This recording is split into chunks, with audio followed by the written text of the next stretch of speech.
Mike Cochran lives in a town that is often known by a different name. The connection is, Andy's born and raised here, and so you get a lot of Mayberry fans come looking for Mayberry.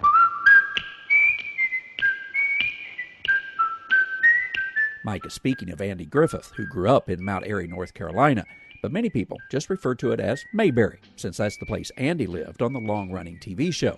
But for a couple of decades at least, there really wasn't much of Mayberry that you could find in Mount Airy, save some common street and place names. When more tourists began coming here in the late 90s and early 2000s, Mike had an idea. I'm an old car nut, been restoring, fixing up cars since I was a teenager.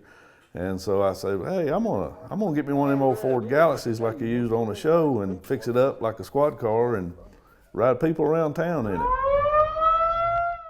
The Mayberry squad car tours were born.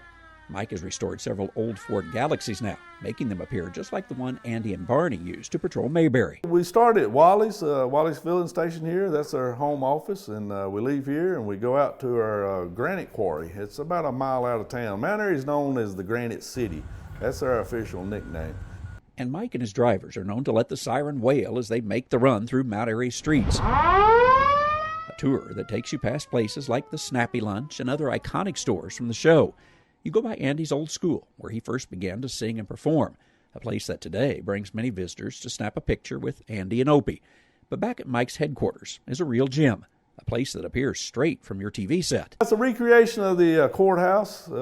It's pretty close. It's just a recreation. It's free, and people come in and take pictures. The inside of the building is a perfect replica of Andy's sheriff's office, complete with the jail cells that held folks like Otis. Plus, he's recreated many other buildings and scenes often seen on the show. It's a place where people enjoy spending time, remembering the storylines, and laughing about some of their favorite episodes. Although it's been decades since the show was produced, the people just keep coming. People, say it's going to die out, but I've not seen any indication of that. In fact, we see a lot of young folks that's into the show. It's been over 50 years since the show was on television, but yet the message is timeless. A sheriff in a friendly town teaching us the lessons of life yet today. Traveling the countryside in Mayberry, Mount Airy, North Carolina. I'm Andrew McCrae.